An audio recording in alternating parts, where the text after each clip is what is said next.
Hi, class. The period covered during the Jeffersonian era is marked by defining who we are as a nation and also expansion. Having achieved political independence, Americans are going to struggle a little to achieve this cultural independence from Great Britain, and this search for self identity is going to touch almost every aspect of the nation's life.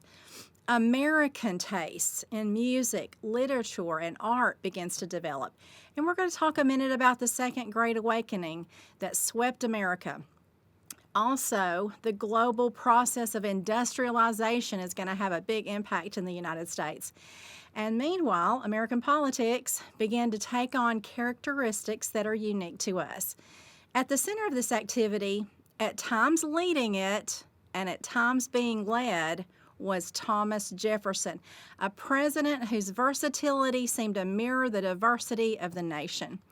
A pragmatic politician, he was also a committed idealist, one who deserves to be the symbol of the age that bears his name. Later, we're going to talk about the War of 1812, and we're going to see that's going to test the Army and the Navy of the United States, and it really tests the nation's ability to survive internal struggles that threaten the U.S. independence, as well as it did against the forces of Great Britain. Hoping to keep the nation out of war, Jefferson's going to follow some policies that maintain peace but raises a lot of fears among his political enemies. But let's take a closer look at Thomas Jefferson. The 1800 United States presidential election class is sometimes referred to as the Revolution of 1800. Vice President Jefferson of the Democratic Republican Party defeated the incumbent president, John Adams, a Federalist. Now, Adams had narrowly defeated Jefferson in the 1796 election, so there was still some bad blood there. And under the rules of the electoral system that were in place prior to 1804, ratification of the 12th Amendment, each member of the Electoral College cast 2 votes, with no distinction made between electoral votes for the president and the electoral votes for the vice president. So as Jefferson received the second most votes in 1796, he was elected vice president. But in 1800, unlike in 1796, both parties formally nominated tickets. The Democrat-Republicans nominated a ticket consisting of Thomas Jefferson and Aaron Burr, while the Federalists nominated a ticket consisting of Adams and Charles Pinckney. Now, each party is going to form a plan which one of their respective electors would vote for a third candidate or abstain so that their preferred presidential candidate, Adams for the Federalists, Jefferson for the Democrat-Republicans, would win more than one vote than the party's other nominee for vice president. It's complicated. So I did pull in a video for you, class, about the election of 1800 in Canvas. Take a minute and listen to it. It's very interesting. It's Hip Hughes history. So while the Democratic Republicans are pretty well organized at state and local levels, the Federalists are disorganized, and they suffer a bitter split between their 2 major leaders, President Adams and Mr. Alexander Hamilton. According to historians, this jockeying for electoral votes, regional divisions, and propaganda smear campaigns created by both parties made the election recognizably modern. At the end of a long, bitter campaign where Thomas Jefferson sleeps with his slaves and Adams' attacker said he just wants to be king, things just did not go right in the election. Someone was confused, and Jefferson and Burr each won 73 electoral votes, so they were tied. Adams won 65 electoral votes. Pinckney won 64. So their party got the memo and got it right. Still, Jefferson and Burr have more votes than Adams. So Adams is definitely out. So now the Democratic Republicans' failure to execute their plan to give Jefferson one more vote than Burr to let him have the presidency and results in a tie is going to necessitate a contingent election in the House of Representatives. This is under the terms laid out in the Constitution. The outgoing House of Representatives are going to choose between Jefferson and Burr. Burr begins to be accused of campaigning for the presidency himself in the contingent election, in spite of the fact he's supposed to be vice president.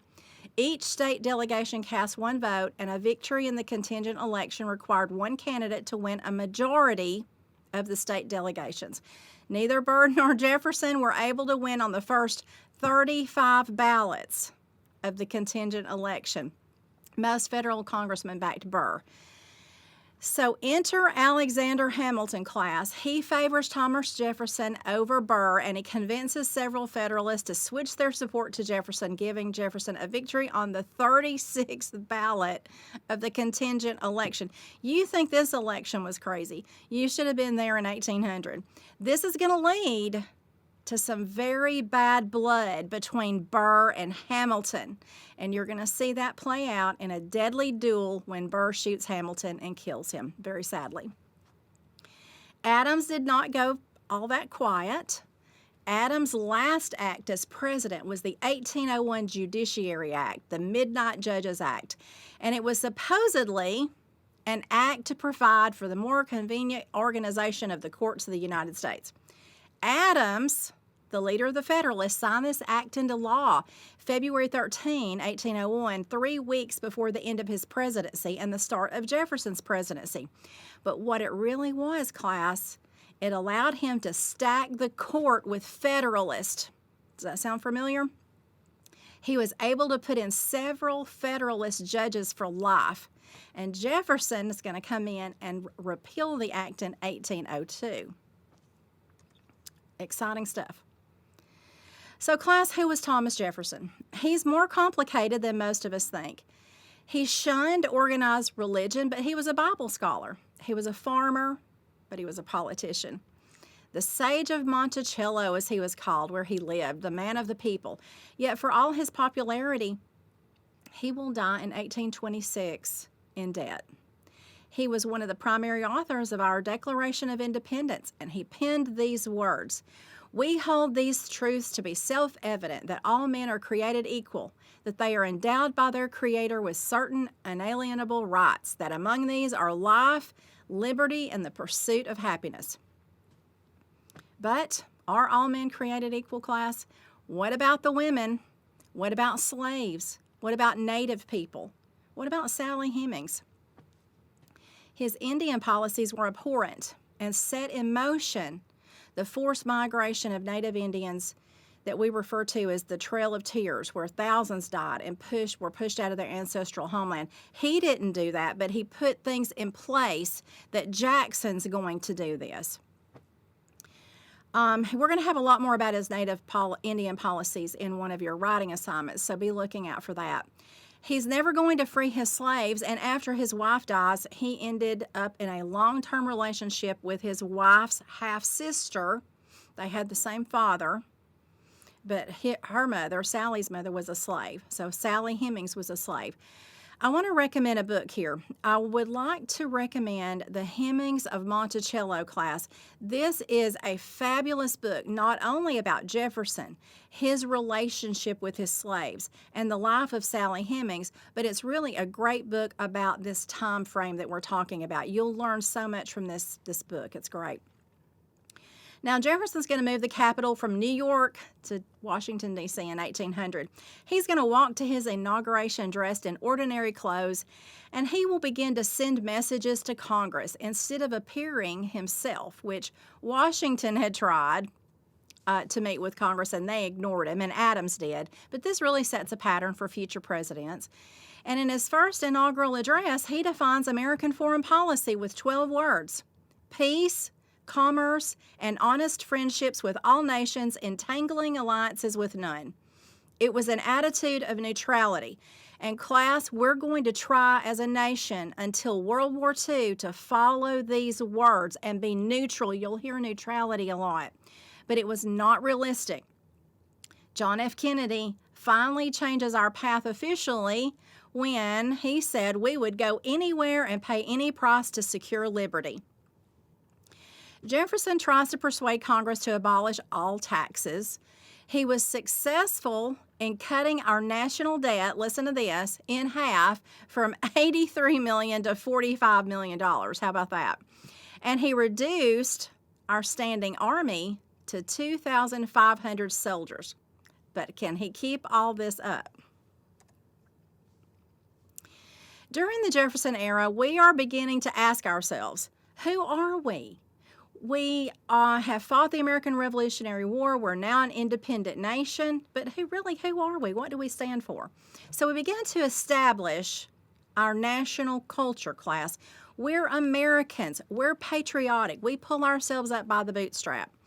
And opportunities for education are going to begin to increase for white males, that is. All white male citizens should receive a free education. Still, it's going to be decades before that makes its way to the South. It takes them a long time before they establish a viable public school system. And remember, most schools during this time are going to be run by religious groups. Now, there's some who spoke out and defended the rights for women to be educated, like I think the textbook talks about Judith Sargent Murray. But her ideas are going to earn little support. Jefferson said natives were noble savages and supported sending missionaries into the tribal regions to convert them and make them civilized. Slaves, of course, were rarely given any opportunity to learn. But we took a course class where we began to establish a patriotic society where we venerated our heroes. We all need heroes, right? Unfortunately, if we couldn't not find any, we just made them up. For example, George Washington, he was a great man. He was a great president. But we made stories and elaborated his exploits and bravery and honesty. And we taught our school children that when George Washington was confronted by his father, who asked him if he chopped down a cherry tree, he bravely said, "I cannot tell a lie. I chopped down the cherry tree." And his father will embrace him and rejoice in his son's honesty. But class, it wasn't true. That never really happened. But we embellished a few things to make it seem like he was a real honest guy. Noah Webster, a Connecticut schoolmaster, lawyer, author of the American Blueback Spelling Book and dictionaries, argues this. He says American schoolboys should be educated as patriotic nationalists. This is what he said. As soon as he opens his lips, he should rehearse the history of his own country. He should lisp the praise of liberty and those illustrious heroes and statesmen who have wrought a revolution in her favor. So all boys should become patriots. We also saw the American style of writing emerge with our own brand of American literature like Washington Irving. Anybody heard of Rip Van Winkle or Ichabod Crane? Plus, we had writers like Edgar Allan Poe. He said this, "All that we see or seem is but a dream within a dream." And also his incredible poem, The Raven, is still studied today. He became very popular in Europe. Maybe there's a little bit of a dark side to us too, right? Women tried to earn their place, like Mercy Otis Warren. She was a poet, a playwright, and a pamphleteer during the American Revolutionary War. And in 1805, she published one of the earliest histories of the American Revolution. Pretty cool. So by the early 1800s, only a small portion of Americans were members of formal churches because deism had become very popular in the United States. It had spread here from Europe during the Age of Enlightenment and philosophers. And people here in the United States, like Thomas Jefferson and Benjamin Franklin, adopted this ideology. Deists accept the existence of God, but consider God not very interested in our day-to-day life. But around 1801, a dramatic religious revival comes to America. This is the Second Great Awakening. There was one earlier in the 1740s and 50s in the colonies. Preachers traveling through the land and winning souls for Jesus. Methodist became the fastest growing denomination during this time, along with Baptist, who were very popular in the South. At Cane Ridge, Kentucky, the nation's first camp meeting was held, and it lasted several days and had an estimated of 25,000 people attended. That was a lot of people back then. Because of the numbers of people attending and the length of the meeting, Cane Ridge became a metaphor for the Second Great Awakening. Historical accounts recall the contagious fervor which characterized the meetings that continued day and night, and descriptions abounded by individuals taken over by great emotions, falling to the ground, crying aloud in prayer and song, rising to exhort and assist others in their response to the moment. Sort of a Pentecostal type worship. Worship continued well into the week following the serving of communion on Sunday, and it lasted until provisions for humans and horses ran out. Lord, make it like Cane Ridge was the prayer of revivalists across America. Female converts during the revival far outnumbered the males. Women began to work in a new range of activities outside of their home thanks to this revival. They worked in charitable societies, ministering to orphans and the poor, missionary organizations, and in churches that were popping up everywhere, especially in the South. This spirit of revivalism was strong among the Native American population. Like I said, missionaries had been active among the tribes, and it really sparked a wave. Handsome Lake was an example of this. He was a Seneca who was reborn after years of alcoholism, and he began to promote traditional Native ways over whites. But he also emphasized natives should become civilized and give up hunting and become sedentary farmers. But he did get natives to give up whiskey, gambling, and other destructive European vices. I want to mention, too, class, that the Industrial Revolution that started in Great Britain had made its way to the America by the early 1800s in full force. Thomas Jefferson warned us. He said there's dangers to the United States if we become a rapid industrial nation. All this rapid industrial change will change us. But we didn't listen to our president. The British tried to keep their industrial advancements in technology a secret, but it made its way to us anyway. Now, we had our own inventors. For example, in 1793, Eli Whitney developed a machine that could remove seeds embedded in the short staple cotton grown in the South. That doesn't sound like much to you, I'm sure. It was dubbed the cotton machine, but a single slave could clean as much cotton in a few hours as it once took many, many slaves to do in a whole day. So by the middle of the 1800s, the United States produced over 75% of the world's cotton, hence King Cotton. And 60% of the nation's total exports came from the South. Most of those exports were cotton or cotton byproducts. From 1790 to 1860, the number of United States where there were slaves will grow from 6 to 15. Everybody's growing cotton. From 1790 until Congress banned the importation of enslaved people in 1808, the South imported over 80,000 Africans, class. And by 1860, the year before the outbreak of the Civil War, approximately 1 in 3 residents of the southern states was an enslaved person. So unfortunately, the cotton gin changed the face of the world of enslaved people. It really increased the number of slaves, and it really energized this ideology that we need more slaves. Whitney also develops a manufacturing process using standardized, identical, and interchangeable parts that's going to speed production and simplify repairs for many other machineries in the United States, but more importantly, for guns. Soon, guns are going to be mass-produced instead of a craftsman making them one at a time. The United States government commissioned Whitney to manufacture 1,000 muskets at one time for the Army. Perhaps as much as any machine in American history, the cotton gin shapes the nation's economic, social, and political development, class.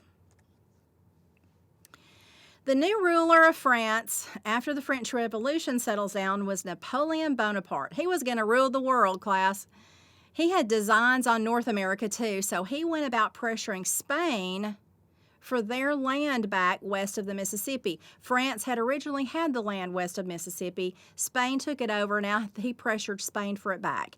It's good for him to have power in the New World. In particular, the port of New Orleans was becoming the most important seaport in North America. Napoleon promptly shut it down for the United States. And there's trouble brewing for Napoleon elsewhere. Slaves on his colony of the Caribbean island, Santo Domingo, were revolting under the leadership of Toussaint Louverture. Do you remember about Santo Domingo and Haiti? Columbus landed there. During the French Revolution, France had banned slavery, so they had won their freedom. And now Napoleon was trying to put slavery back in place, and that's not going to happen. Napoleon was able to put it down at first. He ultimately lost, but it was very, very costly for him to do that. Now, Thomas Jefferson loved France. He had lived there for a while, and he tried to work with Napoleon. But he was very upset about Spain turning land holdings over to him.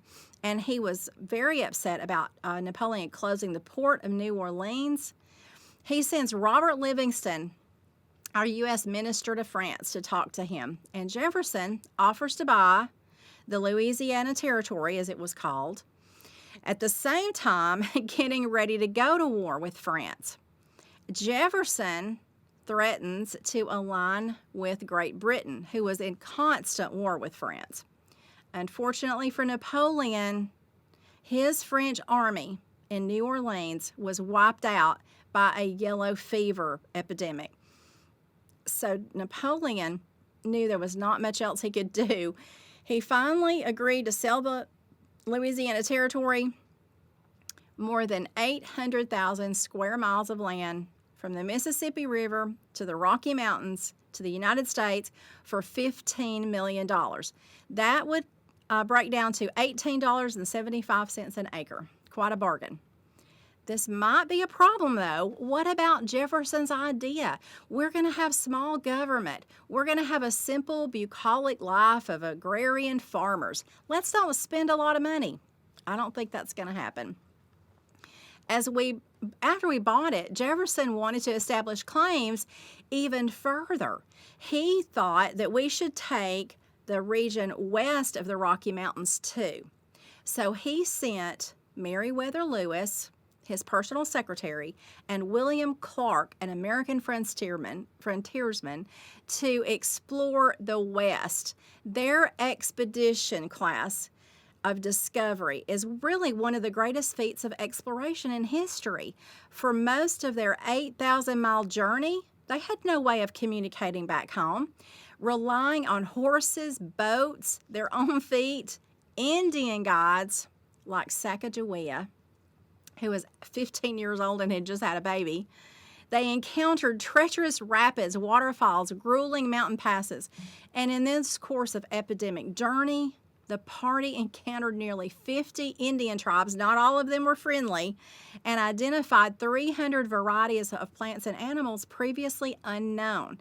I have pulled in a great documentary about the Louisiana Purchase and Lewis and Clark's expedition out west, and I would encourage you in Canvas to watch that. It's really spectacular. When Thomas Jefferson purchased the Louisiana Territory from France in 1803, he doubles the size of the nation. But few Americans knew really what we had bought. So this, Lewis and Clark expedition is going to map it. It's going to show their territory. They're going to send things back to show Jefferson what they were finding along the way. They also traveled with another explorer who normally doesn't get a lot of attention about this time, and that was Zebulon Pike. So I want you to look at this map and note the vast distances the two parties covered, as well as the fact that these lands are already inhabited by indigenous groups. And unfortunately, we're just going to keep following that pattern set by European colonists. Upon our arrival, we'll start pushing them out. Eventually, all this is going to set up the Indian Wars in the American West. Class, next up is a short lecture on the War of 1812. As usual, keep in touch.